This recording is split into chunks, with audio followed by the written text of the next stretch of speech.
राहुल गांधी ने बिगाड़ दिया अमित शाह का पूरा खेल। शरद पवार के एक बयान से बदली सियासत।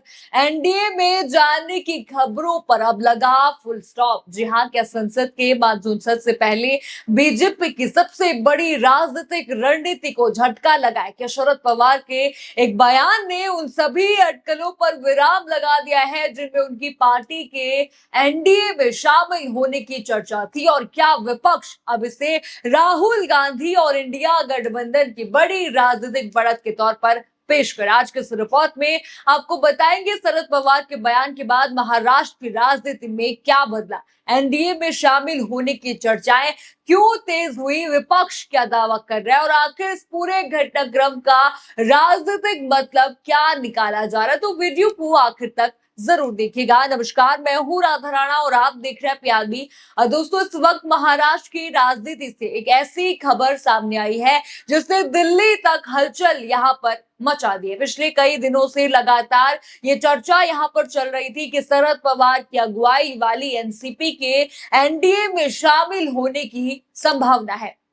कुछ मीडिया रिपोर्टों में यह दावा किया गया कि बीजेपी नेताओं और एनसीपी नेताओं के बीच बातचीत भी हुई है, लेकिन अब खुद शरद पवार सामने आए हैं और उन्होंने जो है इन तमाम अटकलों पर अपनी चुप्पी तोड़ दी है। जरा ये बड़ी हेडलाइन इस वक्त की आप देखिए कि एनसीपी भी एनडीए के साथ जाएगी। अटकलों पर खुद शरद पवार ने तोड़ी चुप्पी। यानी जिस सवाल पर पिछले कई दिनों से सियासी गलियारों में चर्चा चल रही थी, उसका जवाब अब खुद शरद पवार ने दे दिया है। अब जरा उनका बयान भी देख लीजिए। रिपोर्ट के मुताबिक शरद पवार ने साफ कहा, हमारे एनडीए में जाने की खबरें पूरी तरह से अफवाह हैं, इनका कोई आधार नहीं है। उन्होंने कहा, बिना तथ्यों के इस तरह की राजनीतिक खबरें फैलाना उचित नहीं।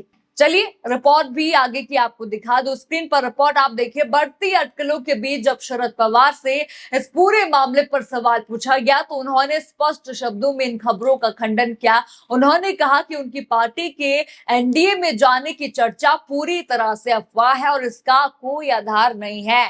उन्होंने इन खबरों की निंदा करते हुए कहा कि बिना तथ्य के इस तरह की राजनीतिक अटकलें फैलाना उचित नहीं है। यानी कि शरद पवार ने साफ तौर पर उन खबरों का खंडन कर दिया जिनमें दावा किया जा रहा था कि उनकी पार्टी जो है एनडीए में जा सकती है। यानी बीजेपी को बड़ा झटका यहां पर शरद पवार ने दे दिया। लेकिन दोस्तों, अब सवाल उठता है कि आखिर ऐसी खबरें आई कहां से? दरअसल कुछ मीडिया रिपोर्टों में दावा किया गया कि बीजेपी के वरिष्ठ नेता विनोद तावड़े और एनसीपी नेता जयंत पाटिल के बीच मुलाकात हुई थी। इसी के बाद राजनीतिक अटकलें तेज हो गई। कहा जाने लगा कि महाराष्ट्र की राजनीति में एक और बड़ा उलटफेर हो सकता है। हालांकि इन खबरों की पुष्टि अभी तक नहीं हुई है। अब जरा एक बड़ी हेडलाइन आप देखिए। शरद पवार गुट की एनसीपी एनडीए में हो सकती है शामिल, महाराष्ट्र की राजनीति में एक बार फिर से हलचल। हेडलाइन आपने यहाँ पर देखी। यानी चर्चाएं जरूर थी, लेकिन अब खुद शरद पवार उन्हें अफवाह बता रहे हैं। असल खेल यहाँ पर समझा देती हूँ मैं आपको क्या चल रहा है। 20 जुलाई से संसद का मानसून सत्र शुरू होने जा रहा है और माना जा रहा है कि मोदी सरकार का सबसे बड़ा एजेंडा है परिसीमन बिल। जी हाँ, इस बिल को पास कराने के लिए सरकार को बड़े स्तर पर समर्थन चाहिए। यानी कि हर सांसद की कीमत अचानक बहुत जो है यहाँ पर बढ़ गई है, भाजपा के लिए बढ़ गई है। यही वजह है कि विपक्ष के सांसदों को तोड़ने की कोशिश की चर्चा लगातार यहाँ पर हो रही है। याद आप कीजिए, आपको याद होगा वो दिन 17 अप्रैल 2026 का वो दिन था जब मोदी सरकार को एक बड़े संविधान संशोधन से जुड़े मामले में झटका लगा था।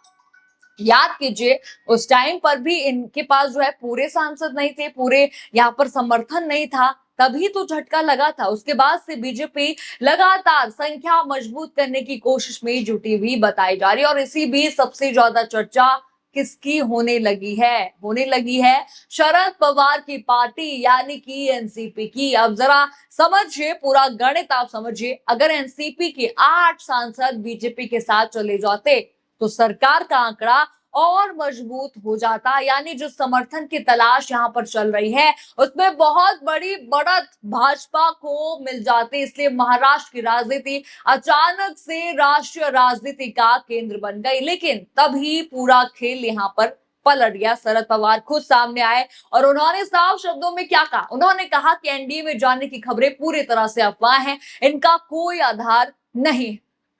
लेकिन देखिए, मामला यहीं पर खत्म नहीं हुआ।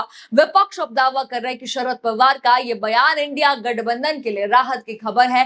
कांग्रेस समर्थन इसे विपक्ष की एकजुटता का संकेत बता रहा। हालांकि कांग्रेस और एनसीपी के बीच किसी नए समझौते या विलय को लेकर भी अभी तक कोई आधिकारिक घोषणा नहीं हुई है, लेकिन अटकलें यहां पर जरूर लग रही हैं कि जो है एनसीपी इंडिया गठबंधन में विलय कर सकती है। यानी देखिए, बीजेपी को वैसे भी वो बड़ा झटका दे चुकी है। अगर वो कांग्रेस में विलय होती है तो इंडिया गठबंधन बहुत ही मजबूत यहां पर हो जाएगा। अब जरा एक और रिपोर्ट आप देखिए स्क्रीन पर। राजनीतिक विश्लेषकों का यहां पर कहना है कि महाराष्ट्र की राजनीति में शरद पवार आज भी एक बड़े रणनीतिक नेता माने जाते हैं। ऐसे में उनके किसी भी बयान का असर केवल महाराष्ट्र तक सीमित नहीं रहता, बल्कि राष्ट्रीय राजनीति पर भी पड़ता है। रिपोर्ट आपने यहाँ पर देखी, यही वजह है कि उनके एक बयान के बाद पूरे राजनीतिक गलियारों में नई चर्चाएं यहाँ पर एक के बाद एक शुरू हो गई हैं। अब सबसे बड़ा सवाल यहाँ पर है, क्या राहुल गांधी ने यहाँ पर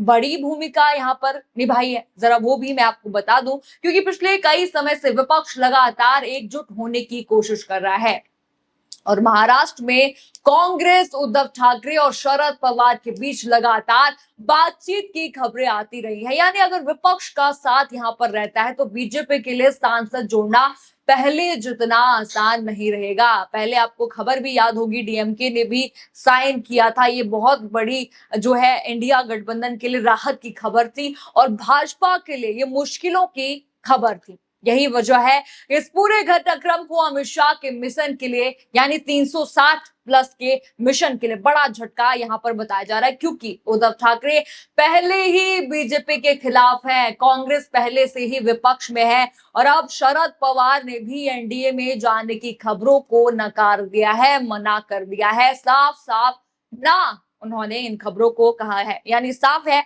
बीजेपी चाहती थी कि विपक्ष और कमजोर हो, लेकिन फिलहाल शरद पवार के बयान ने सारी अटकलों पर पानी फेर दिया। यानी साफ है, इंडिया गठबंधन और भी मजबूत हो रहा है, विपक्ष और भी मजबूत यहां पर हो रहा है। बीजेपी के मंसूबों पर साफ साफ पानी फिरता यहां पर नजर आ रहा है। अब आगे क्या होगा? क्या विपक्ष और मजबूत यहां पर होगा? क्या परिसीमन बिल पर सरकार को नई रणनीति बनानी पड़ेगी या फिर आने वाले दिनों में फिर कोई बड़ा राजनीतिक उलटफेर होगा? इस पर सबकी नजर बनी हुई है। फिलहाल सबसे बड़ा सवाल यहाँ पर यही है कि अमित शाह का पूरा राजनीतिक गणित इस बार गड़बड़ा गया है। क्या राहुल गांधी और शरद पवार की बढ़ती नजदीकियां बीजेपी की मुश्किलें बढ़ा सकती हैं या फिर ये सिर्फ राजनीतिक अटकलें हैं और आगे तस्वीर बदल सकती है? आपको क्या लगता है? अपनी राय हमें कमेंट सेक्शन में जरूर बताइए। अगर वीडियो आपको पसंद आया हो तो लाइक करें, शेयर करें और चैनल को सब्सक्राइब करना बिल्कुल मत भूलिएगा और बने रहिए पीआरबी के साथ। धन्यवाद।